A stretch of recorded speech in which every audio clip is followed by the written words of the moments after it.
Hello दोस्तों, today I discuss to in this video common nursing management for all disease condition। इस nursing management को आप किसी भी disease condition में लिख सकते हो, एक सारा के सारा कॉमन होगा। तो हम लोग स्टार्ट करते हैं। सबसे पहला हमारा क्या टॉपिक है? असेसमेंट करते हैं सबसे पहले। सो इसेंशियल असेसमेंट में सबसे पहले हम लोग असेसमेंट करते हैं collecting comprehensive data about the patient health status. Collect करेंगे जितना भी कंप्रहेंसिव मतलब कि टोटल डाटा पेशेंट के बारे में जितना है हेल्थ स्टेटस वो सारा के सारा कलेक्ट करेंगे। मेडिकल हिस्ट्री भी उसमें कलेक्ट कर लेंगे एंड करेंट सिम्टम, और पेशेंट जो सिम्टम के साथ आया है वो सारा के सारा कलेक्ट करेंगे। Next one is ongoing assessment. Ongoing assessment means current assess, continuity में असेसमेंट हम करेंगे। Monitoring the patients condition regularly, patient का कंडीशन को आइडेंटिफाई करेंगे रेगुलरली और देखेंगे कि उसमें कोई भी चेंज तो नहीं हुआ है। ये सब हम असेसमेंट करते हैं। नेक्स्ट वन हमारा पॉइंट है नर्सिंग डायग्नोसिस। हम लोग नर्सिंग डायग्नोसिस बनाएंगे। तो नर्सिंग डायग्नोसिस कोई भी डिजीज कंडीशन में 3 कॉमन होता है, एक anxiety, nutritional imbalance and disturbance in sleeping pattern. तीनों के तीनों कॉमन होता है। देख लेते हैं एंजाइटी में। एंजाइटी क्यों होगा? तो new environment of patient related to hospitalisation.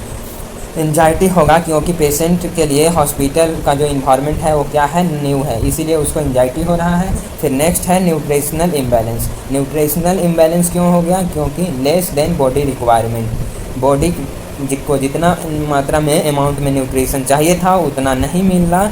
फिर क्या हो गया? तो न्यूट्रिशन का इम्बैलेंस हो गया रिलेटेड टू डिजीज कंडीशन। क्यों? डिजीज कंडीशन के कारण, कोई भी डिजीज कंडीशन हो सकता है।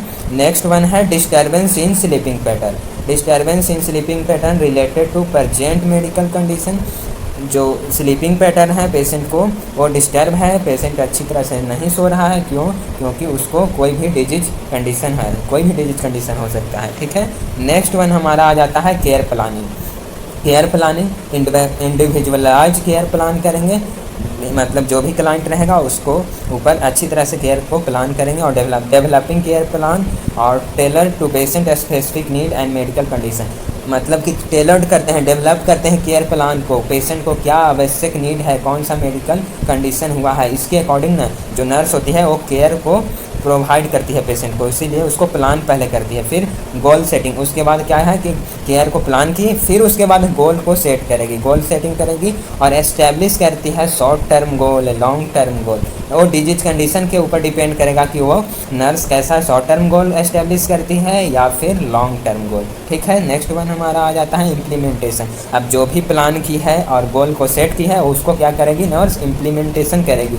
तो सबसे फर्स्ट में हमारा आ जाता है मेडिकल एडमिनिस्ट्रेशन। मेडिकल एडमिनिस्ट्रेशन करेंगे पेशेंट को ensuring timely and accurately administration of prescribe medication, मतलब कि जो नर्स होती है वो फिजिशियन के द्वारा जो एडमिनिस्टर किया गया है प्रिस्क्राइब मेडिकेशन वो टाइमली प्रोवाइड करेगी पेशेंट को और एक्यूरेटली एडमिनिस्ट्रेशन करेगी। कोई भी उसमें करे जो त्रुटि है वो नहीं होना चाहिए मेडिकेशन में, टाइमली मेडिकेशन को एडमिनिस्टर करेगी पेशेंट को। ठीक है। नेक्स्ट वन है बेसिक केयर, और साथ में बेसिक केयर भी प्रोवाइड करना है, assisting with activity of daily living, जिसको हम कह देते हैं ADLS, such as bathing, dressing and feeding. Proper way में पेशेंट को बाथिंग मतलब प्रॉपर हाइजीन मेंटेन करना है, ड्रेसिंग करना है, टाइम से उसको पेशेंट को खाना भी देना है। ये सब बेसिक केयर में आ जाता है। नेक्स्ट है पेशेंट एजुकेशन, और नर्सिंग क्या करती है? इम्प्लीमेंटेशन में पेशेंट को एजुकेशन प्रोवाइड करती है, एजुकेटिंग पेशेंट, पेशेंट के साथ साथ उसके फैमिली मेम्बर को भी एजुकेट करना है मेडिकल कंडीशन के बारे में, ट्रीटमेंट प्लान के बारे में और लाइफ स्टाइल मॉडिफिकेशन के बारे में। और लाइफ स्टाइल मॉडिफिकेशन में उसमें कोई भी सुधार होगा उसके बारे में एजुकेशन प्रोवाइड करना है पेशेंट को, और साथ में उसके फैमिली मेम्बर को भी एजुकेशन प्रोवाइड करना है। नेक्स्ट वन इज मॉनिटरिंग, और मॉनिटर करेंगे, जब इम्प्लीमेंट किए तो मॉनिटर करेंगे, वाइटल साइन को रेगुलरली चेकिंग करेंगे और रिकॉर्डिंग करेंगे वाइटल साइन। वाइटल साइन में क्या क्या आ जाएगा? Temperature, pulse, respiration and blood pressure. ये सब हमेशा ना एक रेगुलर इंटरवल में वाइटल साइन को पेशेंट से हम मॉनिटर करते रहेंगे और चेक करेंगे। और सिम्टम मॉनिटरिंग करेंगे, ऑब्जर्व फॉर एनी चेंज और प्रोग्रेस इन सिम्टम। मेडिकेशन देने के बाद मॉनिटर करेंगे कि उसका जो सिम्टम हुआ है या फिर उसमें कोई भी सिम्टम में प्रोग्रेस तो आया कि नहीं, वो सारा के सारा मॉनिटर भी करते हैं। या कोई भी मेडिकेशन के बाद चेंज आया, चाहे कॉम्प्लिकेशन हुआ, तो वो सारा के सारा मॉनिटर करते हैं। ठीक है। Next one is communication. अब कम्युनिकेशन करेंगे interdisciplinary collaboration. Interdisciplinary collaboration working with other health care personnel to coordinate care.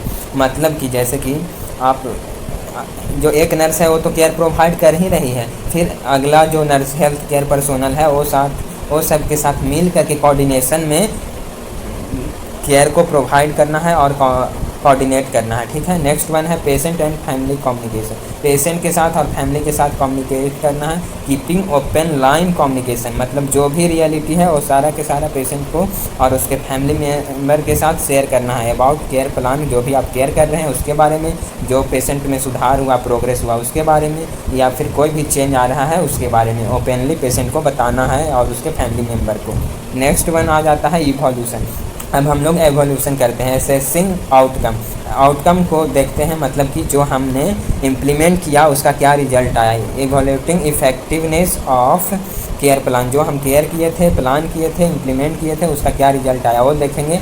और मेकिंग नेसेसरी एडजस्टमेंट, और उसके बाद हम देखते हैं कि क्या हमें इसमें एडजस्टमेंट करने की आवश्यकता है कोई, या फिर कोई सुधार करने की आवश्यकता है। इवोल्यूशन के बाद हम देखते हैं। फिर क्वालिटी इम्प्रूवमेंट में participating in quality improvement initiative to enhance patient care. और क्वालिटी इम्प्रूवमेंट मतलब अगर जो हम ट्रीटमेंट किए उसमें अगर जो अच्छी तरह से सुधार नहीं आया तो फिर हम क्वालिटी ऑफ इम्प्रूवमेंट मतलब और अच्छे तरह से हम केयर को प्रोवाइड करेंगे। पार्टिसिपेटिंग इन क्वालिटी इम्प्रूवमेंट करेंगे, स्टार्ट करेंगे और पेशेंट को अच्छी तरह से केयर करेंगे। नेक्स्ट वन इज डॉक्यूमेंटेशन, और अब हम डॉक्यूमेंटेशन करेंगे। Accurate record keeping, maintaining detail and accurate record of patient interaction and assessment and intervention. सारा के सारा जो भी हम पेशेंट को केयर प्रोवाइड किए तो सारा के सारा एक्यूरेटली पेशेंट का इंटरेक्शन, असेसमेंट और इंटरवेंशन सारा के सारा हम डॉक्यूमेंट करेंगे एक्यूरेटली, ठीक है। नेक्स्ट वन आ जाता है इथिकल एंड लीगल कंसिडरेशन। इसमें पेशेंट राइट होता है respecting patient autonomy and confidentiality and inform consents. मतलब कि इसमें है कि जो भी पेशेंट आपको बताया है उसको पर्सनलाइज रखना है, उसको किसी के साथ शेयर नहीं करना है, पेशेंट को रिस्पेक्ट करना है और वो जो भी वो इन्फॉर्मेशन दी है उसको सुरक्षित रखना है, किसी अदर पर्सन के साथ शेयर नहीं करना है। नेक्स्ट है professional standard adhering to nursing standard policy and protocol. Professional standard में क्या है कि अपना नर्सिंग स्टैंडर्ड और जो पॉलिसी और प्रोटोकॉल है उसको फॉलो करना है। तो ये सब था हमारा नर्सिंग मैनेजमेंट। ये नर्सिंग मैनेजमेंट को आप किसी भी डिजीज कंडीशन में लिख सकते हो और ये नर्सिंग मैनेजमेंट सारे डिजीज कंडीशन में कॉमन है। तो ये आपको वीडियो कैसा लगा, और इसी तरह का वीडियो को आपको देखने के लिए हमारे चैनल को सब्सक्राइब करें। Thank you for watching this video.